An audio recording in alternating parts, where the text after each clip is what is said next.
University of Tokyo. Now raise your hand if you were here last week. Okay, most of you were here last week. Last week, we started a journey on political and moral philosophy. We talked about very old and ancient disputed cases. We talked about the trolley car case. Can it be justified to kill one so that you can save five? We talked about a real case in 1884 called the Queen versus Dudley and Brooks. It was about a boat called the Mignonette. Is it justified to eat one human being so that three can survive? We talked about this as well.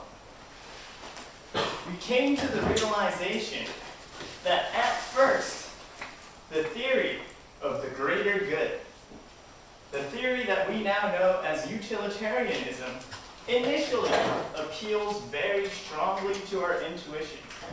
At first, it seems like common sense that we need to maximize happiness for the greatest number of people.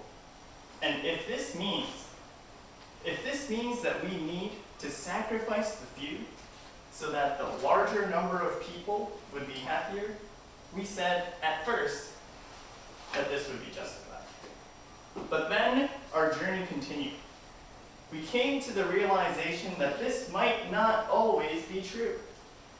Is it justified to push that fat man over the bridge? Is it justified to yank out a healthy person's organs so that you could save 4 injured people? Many people changed their minds and said, no, it's not justified to take the lives of innocent people just to maximize society's happiness. This was something that we saw. The reason we realized came not from Jeremy Bentham, who was the first philosopher that we had talked about, but from John Stuart Mill. John Stuart Mill wrote a book called Utilitarianism to try to save utilitarianism from its critics. And John Stuart Mill says we need to distinguish between lower pleasures and higher pleasures. Do you guys remember our talks and deliberations about the Roman Colosseum, feeding Christians to lions? Many people, actually, we had a majority, an absolute unanimous majority saying, no, it is not right to feed Christians to lions, even if this maximizes the collective happiness of Romans watching these poor Christians die.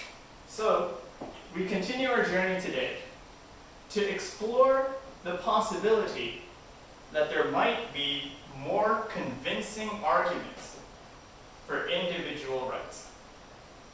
If you recall John Stuart Mill's argument of why we can't take those organs out of that healthy person, that healthy patient, and give it to the 4 injured trolley car workers, we said this is because, in the long run, eventually people will become suspicious of hospitals.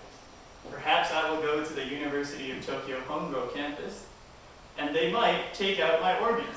I would be afraid to go to the hospital. But that's not a very strong reason. Perhaps there are even more powerful ideas for protecting individual rights. And that is where our journey begins today. It begins with a famous libertarian named Robert Nozick. Robert Nozick says that we all are bound. We are all protected. Each and every one of us is protected by the principle of self-ownership. I own my own body. I own my own possessions. I own my own labor. And no one else may forcefully take this away from me. And this is something that we all need to discuss a little bit further. Because in society today, people do take away a little bit of my labor through the form of taxation. So our very first case study will begin with discussing about the richest man in the world. Who knows who the richest man in the world is? Gates. Bill Gates, yes. Bill Gates makes a considerable amount of money. Bill Gates makes $40 billion a year. Now, if you calculate this, he makes $150, not per hour, not per minute, but $150 per second. Imagine $150 per second. If Bill Gates was on his way to work and he suddenly sees $100, it would not make sense for him to pick it up. It would make sense for him to ignore that $100. It's like us seeing 1 yen on the floor and saying, forget about it. That's Bill Gates. He sees $100 on the floor. Forget about it. Now, what I want you to tell me is Bill Gates pays 18% of his income every year to the US government. What you need to tell me, what I want to hear from you, is whether or not it is justified for the US government to take away 18% of Bill Gates' money. Raise your hand.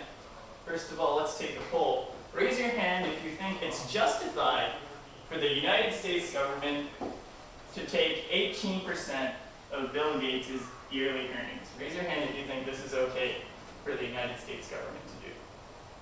Raise your hand if you think, no, this is not justified. The United States government has no right, has no authority to take away money from Bill Gates without his consent. So we seem to have a majority in the prior case.